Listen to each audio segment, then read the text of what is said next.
दर्शकों ब्रेक तो बाद थोड़ा स्वागत है जी। डॉक्टर साहब साडी अगली ईमेल आई है वरिंदर सिंह जी दी। ये लिखते हैं, सर मैं पति सिख हाँ, उम्र 22 साल है। टीवी 84 ਤੇ ਡਾਕਟਰ ਅਮਰਜੀਤ ਸਿੰਘ ਜੀ ਬੋਲਦੇ ਬਹੁਤ ਵਧੀਆ ਲੱਗਦੇ ਹਨ, ਜਿਹੜੇ ਮੇਰੇ ਵਰਗੇ ਨੂੰ ਜੋੜਦੇ ਹਨ। ਤੇ ਕੁਝ ਸਮਾਂ ਪਹਿਲਾਂ ਹੀ ਖਾਲਿਸਤਾਨ ਦੇ ਪ੍ਰਚਾਰ ਨੂੰ ਇੰਟਰਨੈਟ ਰਾਹੀਂ ਦੇਖ ਪਾਇਆ ਹਾਂ। ਮੈਂ ਜੋ ਸਮਝਿਆ ਹੈ ਉਹ ਇਹ ਹੈ ਕਿ ਅਜੇ ਵੀ ਪ੍ਰਚਾਰ ਦੀ ਬਹੁਤ ਕਮੀ ਹੈ। ਮੇਰੇ ਵਰਗੇ ਨੌਜਵਾਨ ਹਨ ਜਿਨ੍ਹਾਂ ਨੂੰ ਖਾਲਿਸਤਾਨ ਦਾ ਪਤਾ ਹੀ ਨਹੀਂ ਹੈ। ਨਾਲ ਹੀ ਮੈਂ ਸਿੱਖੀ ਵੱਲ ਛੇਤੀ ਹੀ ਮੁੜਾਂਗਾ। ਵਾਹਿਗੁਰੂ ਜੀ ਕਾ ਖਾਲਸਾ, ਵਾਹਿਗੁਰੂ ਜੀ ਕੀ ਫਤਿਹ। ये लिखा उन्होंने क्या मुड़ांगा कि ਛੇਤੀ ਹੀ ਸਿੱਖੀ ਵੱਲ ਮੁੜਾਂਗਾ। हाँ ਜੀ मैं ਤੁਹਾਡੇ ਪੜਨ ਤੋਂ ਐਂ ਲੱਗਦਾ ਸੀ ਵੀ ਨਹੀਂ ਮੁੜਾਂਗਾ। ਨਹੀਂ ਕਿਹਾ ਨਾਲ ਹੀ ਸਿੱਖੀ ਵੱਲ ਛੇਤੀ ਹੀ ਮੁੜਾਂਗਾ। 22 ਸਾਲਾ ਵੀਰ ਵਰਿੰਦਰ ਸਿੰਘ ਜੀ ਦਾ ਬਹੁਤ ਬਹੁਤ ਧੰਨਵਾਦ। ਲਾਈਕ ਅ ਸਨ ਜੀ ਉਹਨਾਂ ਨੂੰ ਜਿਹੜਾ ਪ੍ਰੋਗਰਾਮ ਚੰਗਾ ਲੱਗਦਾ ਹੈ, ਉਹ ਖਾਲਿਸਤਾਨ ਬਾਰੇ ਵੀ ਜਾਣਕਾਰੀ ਉਹਨਾਂ ਨੂੰ ਮਿਲੀ, ਸਿੱਖੀ ਵੱਲ ਵੀ ਮੁੜ ਰਹੇ ਨੇ। ਔਰ ਉਹਨਾਂ ਨੇ ਬਿਲਕੁਲ ਠੀਕ ਕਿਹਾ ਕਿ ਪ੍ਰਚਾਰ ਦੀ ਕਮੀ ਹੈ ਜੀ।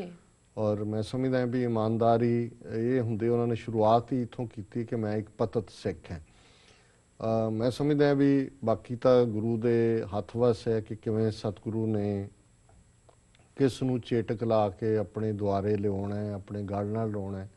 ਪਰ ਜਦੋਂ ਅਸੀਂ ਮੰਨ ਲੈਂਦੇ ਹਾਂ ਕਿ ਭਾਈ ਅਸੀਂ ਡਿੱਗੇ ਹਾਂ, ਪਤਤ ਦਾ ਮਤਲਬ ਹੀ ਡਿੱਗਣਾ ਹੁੰਦਾ ਹੈ, ਤੇ ਫਿਰ ਜਿਹੜਾ ਉਸ ਨੂੰ ਗੁਰੂ ਆਪ ਹੀ ਚੁੱਕ ਲੈਂਦਾ ਹੈ, ਕਿਉਂਕਿ ਇਹ ਪਹਿਲਾ ਸਟੈਪ ਹੁੰਦਾ ਹੈ ਕਿਸੇ ਰਸਤੇ ਦਾ।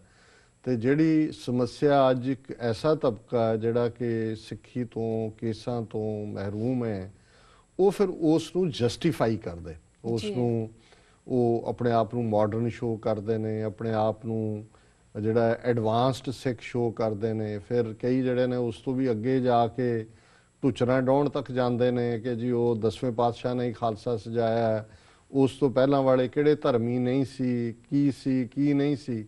ਸੋ ਇਹ ਸਾਰੀਆਂ ਟੁਚਰਾਂ ਜਾਂ ਦੂਸਰੀਆਂ ਜਿਹੜੀਆਂ ਨੇ ਉਹ ਫਿਰ ਇਸ ਲੈਵਲ ਤੱਕ ਹੀ ਲੈ ਜਾਂਦੀਆਂ ਕਿ ਵੀ ਕਈ ਜਿਹੜੇ ਨੇ ਉਹ ਹਰ ਥਾਂ ਆ ਕੇ ਜਿਹੜੇ ਨੇ ਉਹ ਜਿਹੜੇ ਕੋਈ ਲਰਨਡ ਜਾਂ ਵਿਦਵਾਨ ਨੇ ਉਹਨਾਂ ਨੂੰ ਵੀ ਕਹਿਣਗੇ ਜੀ ਦੱਸੋ ਜੀ ਕੇਸਾਂ ਦਾ ਕੀ ਫਾਇਦਾ ਹੈ। ਜੀ ਮੈਨੂੰ ਯਾਦ ਹੈ ਇੱਕ ਸ਼ਾਇਦ ਦਇਆ ਸਿੰਘ ਦਿਲਬਰ ਦੇ ਹਵਾਲੇ ਨਾਲ ਜਾਂ ਕਿਹਦੇ ਨਾਲ ਕੋਟ ਹੁੰਦਾ, ਮੇਰੇ ਸਾਹਮਣੇ ਤਾਂ ਨਹੀਂ ਹੋਇਆ, ਪਰ ਇਹ ਗੱਲ ਤੁਰਦੀ ਹੈ ਕਿ ਇਸ ਕਿਸਮ ਦਾ ਹੀ ਜਿਹੜਾ ਬਿਲਕੁਲ ਮਨ ਤੋਂ ਜਿਹੜਾ ਉਹ ਵਿਗੜਿਆ ਹੋਇਆ, ਤੇ ਉਹ ਹਰ ਥਾਂ ਤੇ ਆ ਕੇ ਜਦੋਂ ਵੀ ਕਿਸੇ ਉਸ ਗੁਰਦੁਆਰੇ ਦੇ ਵਿੱਚ ਆਣਾ, ਕਿਸੇ ਨੇ ਗੁਣਵਾਨ ਸੱਜਣ ਨੇ ਜਾਂ ਰਾਗੀ ਢਾਡੀ ਪਰ ਉਹਨੇ ਆ ਕੇ ਇਹੀ ਕਹਿਣਾ ਕਿ ਜੀ ਜਿਹੜਾ ਉਹ ਕੇਸਾਂ ਦਾ ਕੀ ਫਾਇਦਾ। ਔਰ ਹਰ ਇੱਕ ਨੂੰ ਕਹਿਣਾ ਜੀ ਮੈਂ ਫਲਾਣੇ ਨੂੰ ਵੀ ਪੁੱਛਿਆ ਸੀ, ਢਿਮਕੇ ਨੂੰ ਵੀ ਪੁੱਛਿਆ ਸੀ, ਕਿਸੇ ਨੇ ਮੇਰੀ ਤਸੱਲੀ ਨਹੀਂ ਕਰਾਈ ਜੀ। ਸੋ ਜਿਹੜੇ ਕੋਈ ਸੱਜਣ ਆਏ ਉਹਨਾਂ ਨੂੰ ਉਹਨੇ ਪੁੱਛਿਆ ਕਿ ਜੀ ਦੱਸੋ ਭਾਈ ਸਾਹਿਬ ਤੁਸੀਂ ਵੀ ਕੇਸਾਂ ਦਾ ਕੀ ਫਾਇਦਾ। ਉਹ ਕਹਿੰਦੇ ਵੀ ਚੱਲ ਮੈਂ ਤੁਹਾਨੂੰ ਇਹ ਦੱਸਾਂਗਾ, ਪਹਿਲਾਂ ਤੂੰ ਦੱਸ ਤੇਰੇ ਜੰਮਣ ਦਾ ਕੀ ਫਾਇਦਾ। ਸੋ ਹੁਣ ਗੱਲ ਜਿਹੜੀ ਹੈ ਬਹੁਤ ਵਾਰ ਉਹ ਹੋ ਗਿਆ ਵੀ ਜਿਵੇਂ ਉਹ ਕਹਿੰਦਾ ਨਹੀਂ ਮੈਂ ਤੁਹਾਨੂੰ ਕੋਈ ਅਫੈਂਡ ਤਾਂ ਨਹੀਂ ਕੀਤਾ। ਮੈਂ ਕਿਹਾ ਵੀ ਤੂੰ ਆਪਣੇ ਜੰਮਣ ਦੇ ਫੈਸਲੇ ਗਿਣਾ, ਜੇ ਤੂੰ ਨਾ ਆਂਦਾ ਦੁਨੀਆ 'ਚ ਤੇ ਦੁਨੀਆ ਨੂੰ ਕੀ ਫਰਕ ਪੈ ਚੱਲਿਆ, ਐਸਾ ਕੀ ਫਾਇਦਾ ਹੋਇਆ ਤੇਰੇ ਜੰਮਣ ਦੇ ਨਾਲ। ਸੋ ਮੈਂ ਸਮਝਦਾ ਵੀ ਇੱਕ ਸਟੇਜ ਐਸੀ ਆ ਜਾਂਦੀ ਹੈ ਵੀ ਇਹ ਕਲਾਸ ਇਸ ਹੱਦ ਤੱਕ ਡਿਸਹੋਨੈਸਟ ਹੋ ਜਾਂਦੀ ਹੈ। ਸੋ ਇਹਨਾਂ ਦਾ ਵਰਿੰਦਰ ਸਿੰਘ ਹੋਰਾਂ ਦਾ ਧੰਨਵਾਦ ਕਿ ਉਹਨਾਂ ਨੇ ਲਿਖਿਆ ਵੀ, ਔਰ ਸਾਨੂੰ ਖੁਸ਼ੀ ਹੁੰਦੀ ਹੈ ਜਦੋਂ ਸਾਡੇ ਬੱਚੇ ਬੱਚੀਆਂ ਭੈਣਾਂ ਭਰਾ ਜਿਹੜੇ ਯੰਗਰ ਜਨਰੇਸ਼ਨ 'ਚ ਇਸ ਪਾਸੇ ਵੱਲ ਸਿੱਖਣ ਦੇ ਯਤਨ 'ਚ ਨੇ, ਸਿੱਖਣ ਦੇ ਆਰ 'ਚ ਨੇ। ਜੀ ਜੀ। ਔਰ ਅਸੀਂ ਸਮਝਦੇ ਹਾਂ ਵੀ ਅਸੀਂ ਵੀ ਸਿੱਖਣ ਦੇ ਲਈ ਹਮੇਸ਼ਾ ਹੀ ਯਤਨ ਵੀ ਕਰਦੇ ਹਾਂ। ਇਹ ਨਹੀਂ ਹੈ ਕਿਉਂਕਿ ਇੱਕ ਔਨਗੋਇੰਗ ਪ੍ਰੋਸੈਸ ਹੈ ਜਿਹਦੇ 'ਚ ਅਸੀਂ ਵੀ ਤੁਹਾਡੇ ਤੋਂ ਬਹੁਤ ਕੁਝ ਜਿਹੜਾ ਉਹ ਸਿੱਖਦੇ ਹਾਂ। ਔਰ ਤੁਹਾਡਾ ਬਹੁਤ ਧੰਨਵਾਦ। ਅਸੀਂ ਚਾਹਾਂਗੇ ਵੀ ਤੁਸੀਂ ਹੋਰ ਵੀ ਤੁਹਾਡੀ ਜਨਰੇਸ਼ਨ ਜਦੋਂ ਤੁਸੀਂ ਪਤਤ ਪੁਣੇ ਵੱਲ ਗਏ ਕਿਹੜੇ ਪ੍ਰਭਾਵ ਸਨ, ਔਰ ਤੁਸੀਂ ਤਾਂ ਕਿ ਜਦੋਂ ਜਿਹਨੂੰ ਅਸੀਂ ਇੰਸਪੀਰੇਸ਼ਨਲ ਸਟੋਰੀਜ਼ ਕਹਿੰਦੇ ਹਾਂ, ਜਦੋਂ ਕੋਈ ਆਪਣੀ ਕਹਾਣੀ ਸੁਣਾਉਂਦਾ ਹੈ ਕਿ ਮੇਰੀ ਜ਼ਿੰਦਗੀ 'ਚ ਮੈਂ ਇਵੇਂ ਤਿਲਕਿਆ ਸੀ ਪਰ ਫਿਰ ਆਹ ਪੁਆਇੰਟ ਆਇਆ ਕਿ ਮੈਂ ਵਾਪਸ ਸੰਭਲਿਆ ਔਰ ਮੇਰੀ ਕਿਵੇਂ ਉਹ ਵਾਪਸ ਜਿਹੜੀ ਸਟਰੈਂਥ ਆਈ ਉਹਨੇ ਮੈਨੂੰ ਕਿਵੇਂ ਅੱਗੇ ਤੋਰਿਆ। ਸੋ ਮੈਂ ਸਮਝਦਾ ਹਾਂ ਕਿ ਵੀ ਇਸ ਕਿਸਮ ਦੀਆਂ ਜਿਹੜੀਆਂ ਇੰਸਪੀਰੇਸ਼ਨਲ ਔਰ ਹਿਊਮਨ ਇੰਟਰਸਟ ਸਟੋਰੀਜ਼ ਨੇ ਅਸੀਂ ਉਹਨਾਂ ਦੇ ਵੀ ਤਵੱਕੂ ਕਰਦੇ ਹਾਂ ਆਪਣੇ ਦਰਸ਼ਕਾਂ ਤੋਂ, ਸਰੋਤਿਆਂ ਤੋਂ। ਔਰ ਇਹਨਾਂ ਦਾ ਬਹੁਤ ਬਹੁਤ ਧੰਨਵਾਦ ਜੀ। ਡਾਕਟਰ ਸਾਹਿਬ ਸਾਡੀ ਅਗਲੀ ਈਮੇਲ ਆਈ ਹੈ ਅਮਰਿੰਦਰ ਸਿੰਘ ਜੀ ਦੀ। ਇਹ ਲਿਖਦੇ ਹਨ, ਡਾਕਟਰ ਅਮਰਜੀਤ ਸਿੰਘ ਜੀ, ਭੈਣ ਨੀਲਮਕੌਰ ਜੀ, ਵਾਹਿਗੁਰੂ ਜੀ ਕਾ ਖਾਲਸਾ, ਵਾਹਿਗੁਰੂ ਜੀ ਕੀ ਫਤਿਹ। ਖਾਲਿਸਤਾਨ ਜ਼ਿੰਦਾਬਾਦ ਜ਼ਿੰਦਾਬਾਦ ਜ਼ਿੰਦਾਬਾਦ ਜ਼ਿੰਦਾਬਾਦ ਜ਼ਿੰਦਾਬਾਦ ਜ਼ਿੰਦਾਬਾਦ। ਡਾਕਟਰ ਸਾਹਿਬ ਮੈਂ ਆਪ ਜੀ ਨੂੰ ਇੱਕ ਵੀਡੀਓ ਦਾ ਲਿੰਕ ਸੈਂਡ ਕੀਤਾ ਹੈ, ਕਿਰਪਾ ਕਰਕੇ ਇਸ ਨੂੰ ਦੇਖਣਾ ਕਿਉਂਕਿ ਮੈਂ ਹੁਣੇ ਹੀ ਪੂਰੀ ਵੀਡੀਓ ਦੇਖ ਕੇ ਹਟਿਆ ਹਾਂ ਅਤੇ ਬਹੁਤ ਹੀ ਜ਼ਿਆਦਾ ਹਰਟ ਹੋਇਆ ਹਾਂ, ਜਿਸ ਵਿੱਚ ਸੁਰਿੰਦਰ ਸਿੰਘ ਨੇ ਬਲਵਿੰਦਰ ਸਿੰਘ ਕੋਜਕੀਪੁਰ ਨੂੰ ਇੰਟਰਵਿਊ ਕੀਤਾ ਹੈ। ਸੰਤ ਜਰਨੈਲ ਸਿੰਘ ਭਿੰਡਰਾਂਵਾਲਿਆਂ ਦੇ ਬਾਰੇ ਜਾਣਨ ਲਈ ਪੂਰੀ ਵੀਡੀਓ 'ਚ ਕੋਜਕੀਪੁਰ ਜੀ ਨੂੰ ਭਾਈ ਸਾਹਿਬ ਨੇ ਜਿੰਨੇ ਸਵਾਲ ਸੰਤਾਂ ਬਾਰੇ ਪੁੱਛੇ ਨੇ ਉਸ ਨੇ ਇੱਕ ਦਾ ਵੀ ਸਹੀ ਜਵਾਬ ਨਹੀਂ ਦਿੱਤਾ। ਇੱਥੋਂ ਤੱਕ ਕਿ ਲਾਲਾ ਜਗਤ ਨਾਰਾਇਣ ਬਾਰੇ ਵੀ। ਜੇ ਕੋਜਕੀਪੁਰ ਜੀ ਇਹ ਪ੍ਰੋਗਰਾਮ ਦੇਖਦੇ ਨੇ ਤੇ ਮੈਂ ਇੰਨਾ ਜ਼ਰੂਰ ਕਹਿੰਦਾ ਹਾਂ ਕਿ 84 ਦੇ ਘੱਲੂਘਾਰੇ ਬਾਰੇ ਜਿਨ੍ਹਾਂ ਨੇ ਵੀ ਬੁੱਕਸ ਰੀਡ ਕੀਤੀਆਂ ਨੇ ਉਹਨਾਂ 'ਚ ਕੋਜਕੀਪੁਰ ਜੀ ਦਾ ਨਾਮ ਜ਼ਰੂਰ ਆਉਂਦਾ ਹੈ ਕਿ ਉਹਨਾਂ ਨੇ ਕਿਵੇਂ ਲੜਾਈ ਲੜੀ। ਕੋਜਕੀਪੁਰ ਜੀ ਤੁਸੀਂ ਮੇਰੀ ਲਾਈਫ ਦੇ ਰੋਲ ਮਾਡਲ ਚੋਂ ਇੱਕ ਸੀ, ਪਰ ਆਪ ਜੀ ਦੀਆਂ ਗੱਲਾਂ ਸੁਣਨ ਤੋਂ ਬਾਅਦ ਤਾਂ ਮੈਂ ਸੋਚ ਰਿਹਾ ਹਾਂ ਕਿ ਆਪਣੇ ਆਪ ਨੂੰ ਜਿਹੜੇ ਫੌਜੀਆਂ ਨੂੰ ਮਾਰਿਆ ਉਹ ਤਾਂ ਵਿਚਾਰੇ ਜੇ ਲੱਗਦੇ ਨੇ, ਪਰ ਜੋ ਉਹਨਾਂ ਫੌਜੀਆਂ ਨੇ ਸੰਗਤ ਸ਼ਹੀਦ ਕੀਤੀ, ਛੋਟੇ ਛੋਟੇ ਬੱਚੇ ਤੱਕ ਨਹੀਂ ਬਖਸ਼ੇ, ਉਹ ਗੁਨਾਹਗਾਰ ਲੱਗਦੇ ਨੇ। ਪਤਾ ਨਹੀਂ ਸਾਡੀ ਸਿੱਖ ਕੌਮ ਨੂੰ ਕੀ ਹੋ ਗਿਆ ਹੈ। ਭਾਈ ਸਾਹਿਬ ਜੀ ਤੁਸੀਂ ਇੱਕ ਜਿੱਤੀ ਹੋਈ ਫੌਜ ਦੇ ਜੇਤੂ ਸਿਪਾਹੀ ਹੋ। ਤੁਸੀਂ ਅਕਾਲ ਤਖਤ ਸਾਹਿਬ ਦੀ ਲੜਾਈ ਤਾਂ ਜਿੱਤ ਲਈ, ਉਹ ਵੀ ਸਿਰਫ ਤੇ ਸਿਰਫ ਸੰਤ ਜਰਨੈਲ ਸਿੰਘ ਭਿੰਡਰਾਂਵਾਲਿਆਂ ਕਰਕੇ, ਪਰ ਅੱਜ ਤੁਸੀਂ ਉਹਨਾਂ ਬਾਰੇ ਹੀ ਝੂਠ ਬੋਲ ਰਹੇ ਹੋ।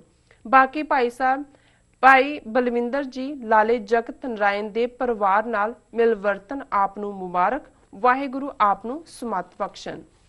ਬਾਕੀ ਡਾਕਟਰ ਸਾਹਿਬ ਤੁਸੀਂ ਵੀਡੀਓ ਜ਼ਰੂਰ ਦੇਖਣਾ। ਜਿਸ ਤਰ੍ਹਾਂ ਬਲਵਿੰਦਰ ਸਿੰਘ ਕੋਜਕੀਪੁਰ ਜੀ ਬੋਲੇ ਨੇ, ਮੈਨੂੰ ਲੱਗਦਾ ਜਲਦੀ ਹੀ ਪੰਜਾਬ ਦੇ RSS ਦੀ ਚੀਫ ਰੁਲਦਾ ਰਾਮ ਦੀ ਕੁਰਸੀ ਇਹਨਾਂ ਨੂੰ RSS ਤੋਹਫੇ 'ਚ ਦੇ ਦੇਵੇਗੀ।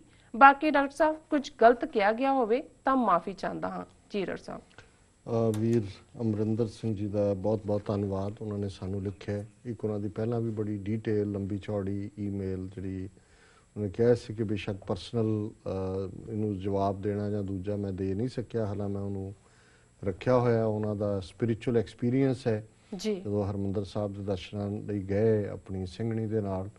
ਸੋ ਇਹ ਉਹਨਾਂ ਦੀ ਲਿਖਤ ਉਹਨਾਂ ਨੇ ਭਰੇ ਦਿਲ ਨਾਲ ਲਿਖੀ ਹੈ, ਕਿਉਂਕਿ ਸੁਰਿੰਦਰ ਸਿੰਘ ਜਿਹੜੇ ਕਿ ਇੱਕ ਅੱਛੇ ਇੰਟਰਵਿਊਅਰ ਨੇ ਇਸ ਵੇਲੇ, ਉਹਨਾਂ ਨੇ ਕਾਫੀ ਜਿਹੜਾ ਜੋ ਇੰਟਰਵਿਊ ਕਰਦੇ ਨੇ ਇੰਟਰਨੈਟ 'ਤੇ ਵੀ ਹੁੰਦਾ ਹੈ। ਔਰ ਬਲਵਿੰਦਰ ਸਿੰਘ ਖੋਜਕੀਪੁਰ ਜਿਨ੍ਹਾਂ ਬਾਰੇ ਪਹਿਲਾਂ ਜਿਵੇਂ ਇਹਨਾਂ ਨੇ ਕਿਹਾ ਵੀ ਕਿਤਾਬਾਂ 'ਚ ਵੀ ਜ਼ਿਕਰ ਹੈ ਕਿ ਜੀ ਉਹ ਅੰਦਰ ਸਨ ਜੂਨ 84 'ਚ ਔਰ ਲੜੇ ਜੀ, ਔਰ ਉਹਨਾਂ ਨੂੰ ਜਿਹੜਾ ਰੋਸਿਆ ਅਮਰਿੰਦਰ ਸਿੰਘ ਹੋਰਾਂ ਨੂੰ ਕਿ ਖੋਜਕੀਪੁਰ ਹੋਰਾਂ ਨੇ ਕਿਵੇਂ ਪੂਰਾ ਯੂ ਟਰਨ ਮਾਰਿਆ ਆਪਣੇ ਸਾਰੇ ਰੋਲ ਤੋਂ, ਔਰ ਕਿਵੇਂ ਈਵਨ ਭਿੰਡਰਾਂਵਾਲਿਆਂ ਦੀ ਸ਼ਖਸੀਅਤ ਨੂੰ ਵੀ ਜਿਨ੍ਹਾਂ ਨੂੰ ਜ਼ਮਾਨਾ ਮੰਨਦਾ ਹੈ ਉਸ ਸਾਰੇ ਰੋਲ ਨੂੰ ਵੀ ਘਟਾਉਣ ਦਾ ਜਿਹੜਾ ਉਹ ਯਤਨ ਕੀਤਾ, ਔਰ ਲਾਲਾ ਜਗਤ ਨਾਰਾਇਣ ਦੇ ਨਾਲ ਆਪਣੀ ਸਾਂਝ ਔਰ ਪਰਿਵਾਰਕ ਜਿਹੜੀ ਹੈ ਨੇੜਤਾ ਦੀ ਗੱਲ ਵੀ ਕੀਤੀ ਹੈ। ਔਰ ਫਿਰ ਉਹਨਾਂ ਨੇ ਸਗੋਂ ਇਹ ਵੀ ਕਿਹਾ ਕਿ ਭਾਈ ਇੱਥੋਂ ਤੱਕ ਕਿ ਜਿਵੇਂ ਉਹਨਾਂ ਨੇ ਇੰਟਰਵਿਊ ਦਿੱਤਾ, ਇਵੇਂ ਲੱਗਦਾ ਕਿ ਵੀ ਜਿਵੇਂ ਜਿਹੜੇ ਸਿੰਘਾਂ ਨੇ ਕਾਰਵਾਈ ਕੀਤੀ ਜਿਵੇਂ ਉਹ ਗੁਨਾਹਗਾਰ ਹੋਣ, ਤੇ ਜਿਹੜੇ ਫੌਜੀ ਨੇ ਇੰਡੀਅਨ ਉਹ ਤਾਂ ਵਿਚਾਰੇ ਹੋਣ, ਉਹ ਤਾਂ ਜਿਵੇਂ ਆਪਣੀ ਡਿਊਟੀ ਕਰ ਰਹੇ ਹੋਣ। ਔਰ ਅਖੀਰ ਉਹਨਾਂ ਨੇ ਕਿਹਾ ਕਿ ਜੀ ਇਹ ਸਾਰਾ ਜਿਹੜਾ ਇਹਨਾਂ ਦਾ ਵਰਤਾਰਾ ਹੈ ਇਸ ਤੋਂ ਇਹੀ ਲੱਗਦਾ ਹੈ ਵੀ ਰੁਲਦਾ ਰਾਮ ਹੀ ਉਹਨਾਂ ਨੇ ਕਿਹਾ ਜਿਹੜਾ ਰਾਸ਼ਟਰੀ ਸਿੱਖ ਸੰਗਤ ਦਾ ਮੁਖੀ ਜਿਹੜਾ ਉਹ ਮਾਰਿਆ ਗਿਆ ਸੀ, ਵੀ ਉਸ ਦੀ ਜਿਹੜੀ ਥਾਂ ਹੈ ਉਹਨੂੰ ਉਹ ਮਿਲ ਰਹੀ ਹੈ ਜੀ। ਦੇਖੋ ਮੈਂ ਸਮਝਦਾ ਵੀ ਕਈ ਵਾਰ ਇਹ ਬਿਲਕੁਲ ਉਹਨਾਂ ਦੀ ਜਿਹੜੀ ਭਾਵਨਾ ਹੈ, ਔਰ ਖਾਸ ਤੌਰ 'ਤੇ ਜਿਨ੍ਹਾਂ ਨੂੰ ਤੁਸੀਂ ਰੋਲ ਮਾਡਲ ਮੰਨਿਆ ਹੋ, ਜਿਵੇਂ ਇਹਨਾਂ ਨੇ ਕਿਹਾ ਕਿ ਵੀ ਉਹਨਾਂ ਲਈ ਰੋਲ ਮਾਡਲ ਸਨ, ਉਹਨਾਂ ਤੋਂ ਕੁਛ ਐਸਾ ਜਿਹੜਾ ਆਏ ਸਾਹਮਣੇ ਉਹ ਤੁਹਾਨੂੰ ਹਰਟ ਵੀ ਕਰਦਾ। ਪਰ ਇੱਕ ਗੱਲ ਦਾ ਧਿਆਨ ਰਹੇ ਕਿ ਵੀ ਇਹ ਜਿਹੜੀ ਬਾਜ਼ੀ ਹੈ ਇਸ ਇਸ਼ਕ ਦੀ, ਪ੍ਰੇਮ ਦੀ, ਇਸ ਦੇ ਵਿੱਚ ਅਖੀਰਲੇ ਸਾਹ ਤੱਕ ਅਸੀਂ ਪੁੱਗਣਾ ਜਾਂ ਨਹੀਂ ਪੁੱਗਣਾ ਅਕਾਲ ਪੁਰਖ ਦੇ ਹੱਥ ਵਸ ਹੈ। ਇਸ ਲਈ ਬੜੇ ਬੜੇ ਕਾਰਨਾਮੇ ਕਰਨ ਵਾਲੇ, ਬੜੇ ਬੜੇ ਜਿਹੜੇ ਭਗਤ ਜਨ ਔਰ ਬੜੇ ਬੜੇ ਸੂਰਬੀਰ ਕਈ ਵਾਰ ਜਦੋਂ ਤਿਲਕਦੇ ਨੇ ਤੇ ਤਿਲਕਣਾ ਵੀ ਫਿਰ ਇਹੋ ਜਿਹਾ ਹੁੰਦਾ ਜਿਵੇਂ ਕਬੀਰ ਬੀਚਕ ਗ੍ਰੰਥ 'ਚ ਹੈ ਕਿ ਵੀ ਇਹ ਲੰਮਾ ਪੇੜ ਖਜੂਰ, ਚੜੇ ਤੋਂ ਚਾਖੇ ਪ੍ਰੇਮ ਰਸ, ਗਿਰੇ ਤੋਂ ਚਕਨਾ ਚੂਰ। ਇੱਥੇ ਫਿਰ ਵਿੱਚ ਵਿਚਾਲਾ ਰਸਤਾ ਨਹੀਂ ਹੁੰਦਾ, ਜਾਂ ਤਾਂ ਉੱਤੇ ਖਜੂਰ ਖਾਏਗਾ ਤੇ ਜਾਂ ਫਿਰ ਥੱਲੇ ਸਿਰ ਪਨਾਏਗਾ, ਹੋਰ ਕੋਈ ਵਿੱਚ ਵਿਚਾਲਾ ਨਹੀਂ ਹੈ। ਸੋ ਇਹ ਹੀ ਨਹੀਂ, ਇਹ ਖੋਜਕੀਪੁਰ ਵੀ ਇਸ ਤੋਂ ਪਹਿਲਾਂ ਮੈਂ ਕਈ ਵਾਰੀ ਜਿਵੇਂ ਜਗਤ ਨਾਰਾਇਣ ਦੀ ਇਹਨਾਂ ਨੇ ਗੱਲ ਕੀਤੀ ਤੇ ਮੈਨੂੰ ਆਇਆ ਕਿ ਨਛੱਤਰ ਸਿੰਘ ਰੋਡੇ, ਹੁਣ ਜਿਹਨੇ ਇੰਨਾ ਵੱਡਾ ਕੰਮ ਕੀਤਾ, ਸੰਤਾਂ ਦੇ ਪਿੰਡ ਦਾ ਸੀ ਔਰ ਹਾਲਾਂਕਿ ਨਕਸਲ ਮੂਵਮੈਂਟ ਦੇ ਨਾਲ ਉਹਦਾ ਸੰਬੰਧ ਰਿਹਾ, ਪਰ ਇਨਸਪਾਇਰ ਹੋਇਆ। ਲਾਲਾ ਜਗਤ ਨਾਰਾਇਣ ਨੂੰ ਜਿਹੜਾ ਸਜ਼ਾ ਯਾਫਤਾ ਕੀਤਾ ਉਸ ਦੇ ਵਿੱਚ ਉਹਨਾਂ ਦਾ ਸੀ 18 ਸਾਲ ਜੇਲ੍ਹ ਵੀ ਕੱਟੀ ਜੀ। ਔਰ ਲੇਕਿਨ ਜਦੋਂ ਗੁਰੂ ਨੇ ਕਿਸੇ ਨੂੰ ਇੰਨੀ ਜਿਹੜੀ ਦੇ ਕੇ ਵੀ ਸੋਭਾ ਨਹੀਂ ਦੇਣੀ ਵਡਿਆਈ, ਜਿਸ ਨੂੰ ਆਪ ਖੁਆਏ ਕਰਤਾ ਖੁਸ਼ ਲੈ ਚੰਗਿਆਈ, ਤੇ ਉਹ ਨਿਕਲਦਿਆਂ ਹੀ ਬਾਅਦ ਪਹਿਲਾਂ ਬਰਨਾਲੇ ਨਾਲ ਰਾਫਤਾ ਹੋਇਆ, ਬਰਨਾਲੇ ਨੇ ਕਢਾਇਆ, ਫਿਰ ਉਹ ਜਲੰਧਰ ਗਿਆ ਜਗਤ ਨਾਰਾਇਣ ਦੇ ਦਫ਼ਤਰ, ਉੱਥੇ ਜਾ ਕੇ ਮਾਫੀ ਮੰਗੀ। ਤੇ ਐਂਡ ਵੀ ਬੰਦੇ ਨੇ ਜਿਉਣਾ ਕਿੰਨੇ ਕੁ ਸਾਲ ਹੁੰਦਾ ਜੀ, ਲੇਕਿਨ ਇੰਨਾ ਵੱਡਾ ਕੰਮ ਕਰਕੇ ਈਵਨ 18 ਸਾਲ ਜੇਲ੍ਹ ਕੱਟਣ ਦੇ ਬਾਵਜੂਦ ਅਲਟੀਮੇਟਲੀ ਇਹ ਡਿਸਗ੍ਰੇਸ ਹੀ ਉਹਨਾਂ ਨੇ ਲਈ। ਔਰ ਮੈਂ ਸਮਝਦਾ ਵੀ ਬਲਵਿੰਦਰ ਸਿੰਘ ਖੋਜਕੀਪੁਰ, ਜਿਨ੍ਹਾਂ ਨੂੰ ਚੰਗੀ ਰੈਕਗਨੀਸ਼ਨ ਵੀ ਮਿਲੀ ਕਿ ਭਾਈ ਯੋਧਿਆਂ ਦੀ ਤਰ੍ਹਾਂ ਉਹਨਾਂ ਨੇ ਸਾਥ ਨਿਭਾਇਆ, ਪਰ ਮੈਂ ਸਮਝਦਾ ਵੀ ਅਲਟੀਮੇਟਲੀ ਕਿਤੇ ਨਾ ਕਿਤੇ ਆ ਕੇ ਕੋਈ ਮੋਹ ਜਾਲ, ਕੋਈ ਜੰਜਾਲ, ਕੋਈ ਪੈਸਾ, ਔਰ ਕਈ ਵਾਰੀ ਊਂ ਹੀ ਥੱਕ ਜਾਣਾ, ਜਾਂ ਇਹਦੇ ਲਈ ਮੈਂ ਤਾਂ ਇੱਕੋ ਹੀ ਸ਼ਬਦ ਇਸਤੇਮਾਲ ਕਰਦਾ ਹੁੰਦਾ ਕਿ ਭਾਈ ਇਹ ਜਿਹੜੀ ਜਦੋਂ ਗੁਰੂ ਦੀ ਬਖਸ਼ਿਸ਼ ਨਹੀਂ ਰਹਿੰਦੀ ਜੀ, ਔਰ ਫਿਰ ਇਹ ਡੋਲਣ ਡਾਲਣ ਹੀ ਹੁੰਦਾ। ਸੋ ਜਦੋਂ ਬੰਦਾ ਇੱਕ ਵਾਰੀ ਡੋਲਦਾ ਹੈ, ਇੱਕ ਵਾਰੀ ਤੁਸੀਂ ਡਿੱਗ ਪਏ, ਇੱਕ ਵਾਰੀ ਤੁਸੀਂ ਆਪਣੇ ਆਸ਼ੇ ਤੋਂ ਭਟਕ ਗਏ, ਫਿਰ ਇਹ ਬਿਆਬਾਨ ਜੰਗਲ ਹੈ, ਇਹ ਸ਼ੌਹਰਤ ਦਾ, ਪੈਸੇ ਦਾ, ਧਨ ਦਾ, ਪ੍ਰਚਾਰ ਦਾ, ਸੋ ਤੁਸੀਂ ਉਹਦੇ 'ਚ ਬੰਦਾ ਗਵਾ ਜਾਂਦਾ ਹੈ। ਸੋ ਵੀਰ ਅਮਰਿੰਦਰ ਸਿੰਘ ਜੀ, ਤੁਸੀਂ ਇੰਨਾ ਨਾ ਹਿਰਖ ਕਰੋ। ਇਹ ਕਈ ਖੋਜਕੀਪੁਰ, ਮੈਂ ਕੱਲ ਪਰਸੋਂ ਕਿਸੇ ਨਾਲ ਗੱਲ ਹੋ ਰਹੀ ਸੀ, ਮੈਂ ਕਿਹਾ ਜੀ ਬੀਜੇਪੀ ਔਰ RSS ਹੈਜ਼ ਮੈਨੀ ਸਰਪ੍ਰਾਈਜ਼ਸ ਫॉर ਅਸ। ਅਜੇ ਤਾਂ ਸਾਨੂੰ ਨਵਜੋਤ ਸਿੱਧੂ ਨਜ਼ਰ ਆਉਂਦਾ ਨਾ, ਉਹਨੇ ਜਨੇਊ ਪਾਇਆ, ਹਵਨ ਕਰਦਾ ਹੈ, ਉਹਨੇ ਇਹ ਕਹਿ ਦਿੱਤਾ। ਮੈਂ ਕਿਹਾ ਅਸੀਂ ਸ਼ੌਕਡ ਹੋਵਾਂਗੇ ਜਦੋਂ ਆਪਣੇ ਕਾਰਡ ਅੱਡ ਕੱਢਣਗੇ। ਸੋ ਇਸ ਦੇ ਲਈ ਸਾਨੂੰ ਤਿਆਰ ਰਹਿਣਾ ਚਾਹੀਦਾ। ਦੁਸ਼ਮਣ ਬਾਤ ਕਰੇ ਅਨਹੋਣੀ, ਦੁਸ਼ਮਣ ਨੇ ਵੀ ਅਨਹੋਣੀ ਕਰਨੀ ਹੈ, ਤੇ ਵਿਕਣ ਵਾਲੇ ਵੀ ਕਈ ਵਾਰੀ ਫਿਰ ਆਪਣੇ ਬਹੁਤ ਕਰੀਬ, ਉਹੀ ਪ੍ਰਿਥੀਏ, ਰਾਮ ਰਾਏ, ਧੀਰ ਮਲੀਏ ਨਾਲ ਹੀ ਸੀ, ਉਹੀ ਨਿਕਲਣਗੇ। ਸੋ ਇਹਨਾਂ ਦਾ ਬਹੁਤ ਬਹੁਤ ਧੰਨਵਾਦ, ਇਹਨਾਂ ਨੇ ਸਾਨੂੰ ਲਿਖਿਆ। ਜੀ ਡਾਕਟਰ ਸਾਹਿਬ ਨਾਲ ਨੇ ਬ੍ਰੇਕ। ਵੀਅਰਸ, ਤੁਸੀਂ ਨਾਲ ਇਸ ਤਰ੍ਹਾਂ ਬਣੇ ਰਹੋ, ਮਿਲਦੇ ਹਾਂ ਛੋਟੇ ਵਕਫੇ ਤੋਂ ਬਾਅਦ।